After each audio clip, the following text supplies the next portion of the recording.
आज आपण मायक्रोसॉफ्ट लर्नच्या एका लर्निंग पाथची सविस्तर चर्चा करणार आहोत. हो. त्याचं नाव आहे सिक्युरिटी बेस्ट प्रॅक्टिसेस आणि प्रायोरिटीजशी जोडणारे सोल्युशन्स डिझाईन करणे.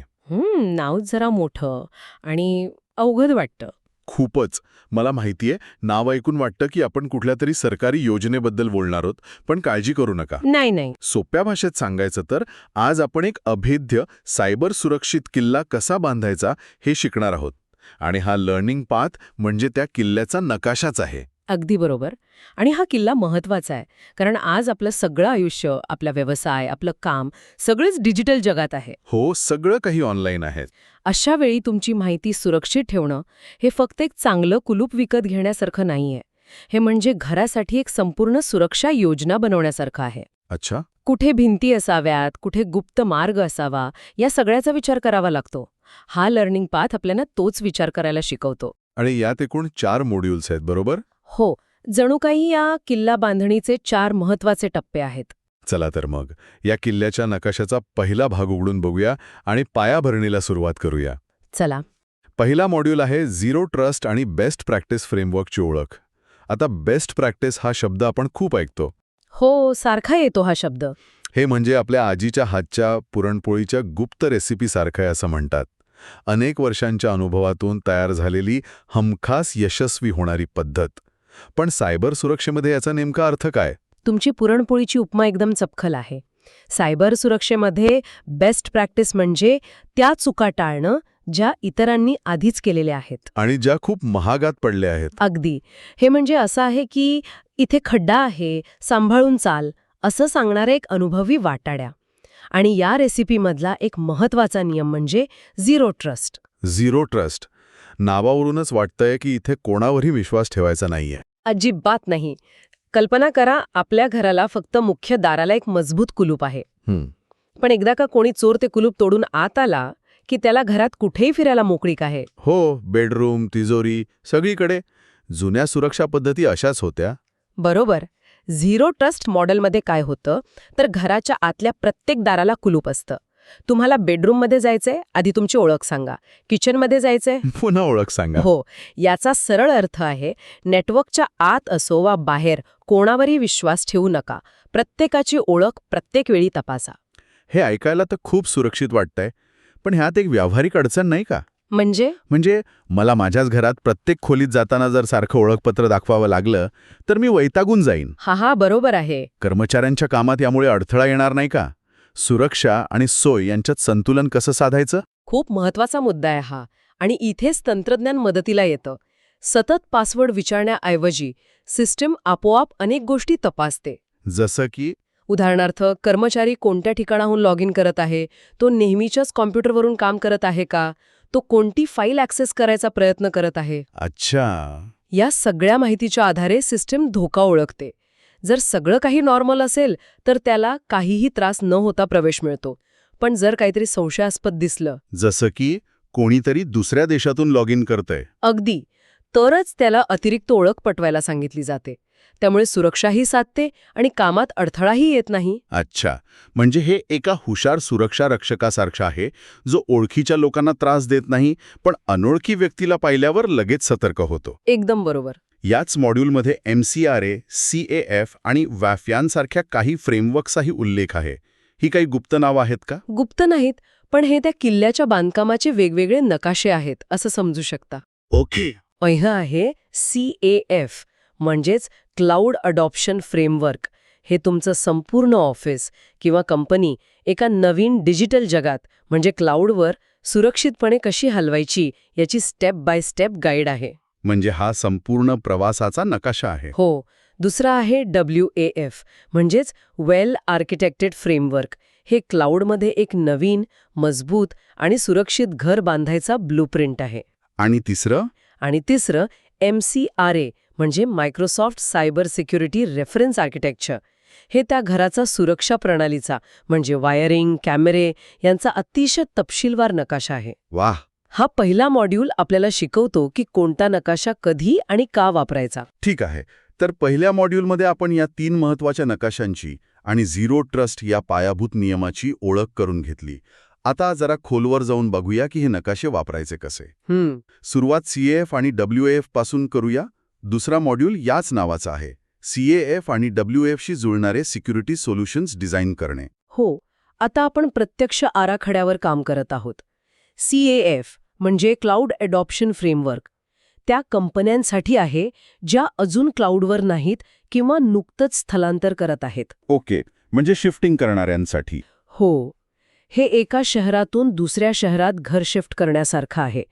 आपण फक्त सामान उचलून नेत नाही, तर आधी नवीन शहराची, नवीन घराची माहिती काढतो. बरोबर. वीज, पाणी, सुरक्षा कशी आहे हे तपासतो. अगदी. त्यानंतर सामानाची व्यवस्थित पॅकिंग करतो, विशेषतः मौल्यवान वस्तूंची. CAF हेच काम कंपन्यांसाठी करतं. आणि यातला सिक्युअर मेथोडॉलॉजी हा भाग म्हणजे शिफ्टिंग करण्याआधी नवीन डिजिटल घराची कुलूपं आणि सुरक्षा व्यवस्था तपासून घेण्यासारखं आहे. एकदम बरोबर. आणि VFचं काय?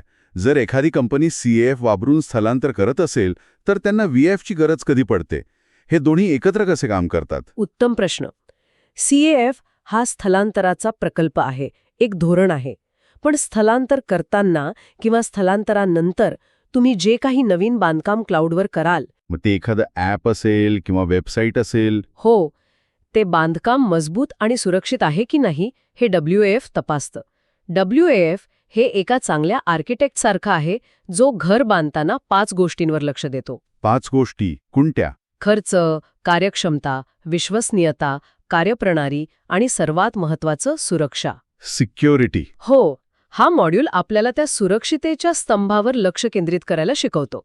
WFच्या नावामध्ये वेल आर्किटेक्टेड म्हणजे उत्तम रचना हा शब्द आहे. याचा नेमका अर्थ काय? म्हणजे बॅडली आर्किटेक्टेड म्हणजे वाईट रचना असलेली सिस्टम कशी असते, याचं एखादं उदाहरण देता येईल का? नक्कीच. वाईट रचना म्हणजे काय याचं एक उदाहरण देते. काही वर्षांपूर्वी एका मोठ्या कंपनीने एक ॲप बनवलं, जे खूप लोकप्रिय झालं. पण त्यांनी WAFच्या सुरक्षा स्तंभाकडे पूर्णपणे दुर्लक्ष केलं. त्यांनी वापरकर्त्यांचा सगळा डेटा एका डेटाबेसमध्ये ठेवला होता, पण त्या डेटाबेसला पासवर्डच नव्हता. काय सांगताय? हो, तो इंटरनेटवर कोणीही पाहू शकत होता. हे म्हणजे एक सुंदर, आलिशान काचेचं घर बांधण्यासारखं आहे, ज्याला दरवाजेच नाहीत. बापरे, दिसायला छान पण पूर्णपणे असुरक्षित. अगदी. WAF आपल्याला असे दरवाजे, कुलूपं आणि खिडक्या कुठे आणि कशा लावायच्या हे शिकवतं, जेणेकरून आपलं डिजिटल घर सुंदर पण सुरक्षित बनेल. तर CAF आणि WAF आपल्याला धोरण आणि आराखडा देतात, पण प्रत्यक्ष सुरक्षेची उपकरणं कोणती वापरायची आणि ती कशी जोडायची हे MCRA सांगतं, बरोबर? हो. तिसऱ्या मॉड्यूलचं नाव आहे MCRA आणि MCSBशी जुळणारे सोल्युशन्स डिझाईन करणे. यात MCSB हे एक नवीन नाव दिसतंय. हे सगळं जरा जास्तच तांत्रिक वाटायला लागलंय. थोडं तांत्रिक आहे, पण आपण ते सोपं करूया. ठीक आहे. जर CAF आणि WAF हे घराचे आराखडे असतील, तर MCRA म्हणजे Microsoft cyber security reference architecture हे त्यातील इलेक्ट्रिक वायरिंग आणि सुरक्षा प्रणालीचा तपशीलवार नकाशा आहे. ओके. की मायक्रोसॉफ्टची वेगवेगळी सुरक्षा उत्पादनं, जसं की मायक्रोसॉफ्ट डिफेंडर, मायक्रोसॉफ्ट सेंटिनेल, ही एकमेकांशी कशी बोलतात, माहितीची देवाणघेवाण कशी करतात, आणि मिळून तुमच्या किल्ल्याचं संरक्षण कसं करतात, हे मायक्रोसॉफ्टचं एक प्रकारे मत आहे की एक आदर्श सुरक्षा प्रणाली कशी असावी. पण हे सगळं मायक्रोसॉफ्टच्या उत्पादनांभोवती फिरत आहे असं वाटतंय. जर एखाद्या कंपनीच्या सिस्टीममध्ये गुगल किंवा Amazonची उत्पादनं असतील, तर MCRA किती उपयुक्त ठरतं? हा एक सामान्य गैरसमज आहे. अच्छा. जरी MCRA मायक्रोसॉफ्टच्या उत्पादनांवर आधारित असलं, तरी त्यातली तत्त्व सार्वत्रिक आहेत आणि सर्वात महत्त्वाचं म्हणजे ते इतर कंपन्यांच्या उत्पादनांसोबत कसं काम करायचं हे देखील दाखवतं. बरं. ते तुम्हाला सांगतं की तुमच्या सिस्टीममध्ये जर दुसऱ्या कंपनीचा फायरवॉल असेल, तर त्याला मायक्रोसॉफ्टच्या सिस्टीमशी कसं जोडायचं. त्यामुळे हा एक बंदिस्त नकाशा नाही, तर एक लवचिक मार्गदर्शक आहे. बरं, हे महत्त्वाचं आहे. आणि मग हा MCSB नावाचा इन्स्पेक्टर येतो. तुम्ही म्हणालात की ही एक चेकलिस्ट आहे, पण या चेकलिस्टवर नेमकं काय असतं, तो काय तपासतो? एकदम अचूक उदाहरण आहे तुमचं. MCSB म्हणजेच मायक्रोसॉफ्ट क्लाउड सिक्युरिटी बेंचमार्क ही त्या इन्स्पेक्टरच्या हातातली चेकलिस्टच आहे. ओके. पण ही साधी चेकलिस्ट नाही, ही CIS आणि NIST सारख्या जागतिक सुरक्षा मानकांवर आधारित आहे. त्या चेकलिस्टवर विशिष्ट तांत्रिक नियंत्रणे असतात. उदाहरणार्थ? उदाहरणार्थ, सर्व महत्त्वाच्या अकाउंटसाठी मल्टी फॅक्टर ऑथेंटिकेशन म्हणजे MFA सुरू आहे का? डेटाबेसमध्ये साठवलेली माहिती एन्क्रिप्टेड आहे का? तुमच्या नेटवर्कमध्ये अनावश्यक पोर्ट्स उघडे आहेत का? अच्छा, असे नियम. हो, असे 100हून अधिक नियम आणि शिफारसी तो तपासतो आणि तुम्हाला एक रिपोर्ट कार्ड देतो की तुमची सिस्टीम किती सुरक्षित आहे आणि कुठे सुधारणा करायला हवी. आतापर्यंत आपण किल्ला कसा बांधायचा आणि तो सुरक्षित कसा ठेवायचा याबद्दल बोललो. आपण पाया रचला, आराखडे पाहिले, सुरक्षा प्रणाली बसवली आणि तिची तपासणी केली. हो, पण कितीही चांगली सुरक्षा असली तरी हल्ल्याची शक्यता असतेच. त्यामुळे हा शेवटचा मॉड्यूल, रॅन्समवेअर आणि इतर हल्ल्यांसाठी एक रेझिलियन्सी स्ट्रॅटेजी डिझाईन करणे, हा मला सर्वात महत्त्वाचा वाटतोय. आणि तुम्ही बरोबर आहात. रेझिलियन्सी म्हणजे कोणताही आघात सहन करून, नुकसान कमी करून पुन्हा उभं राहण्याची क्षमता. अनेक कंपन्या इथेच चुकतात. त्या भिंती उंच बांधण्यावर आणि पहारेकरी ठेवण्यावर करोडो रुपये खर्च करतात. पण आत आग लागल्यास बाहेर पडण्याचा मार्ग किंवा आग विझवण्याची यंत्रणा ठेवत नाहीत. बरोबर. रॅन्समवेअर हा असाच एक मोठा आघात आहे. यात हॅकर्स तुमच्या सर्व फाईल्सना एका चावीने लॉक करतात आणि ती चावी परत देण्यासाठी पैशांची म्हणजे खंडणीची मागणी करतात. म्हणजे हे एक प्रकारे डिजिटल अपहरण आहे. मग यातून बाहेर पडण्याची योजना काय असते? ते येतात, काय करतात वगैरे? हो, दुसरा स्तर आहे बिझनेस कंटिन्युटी.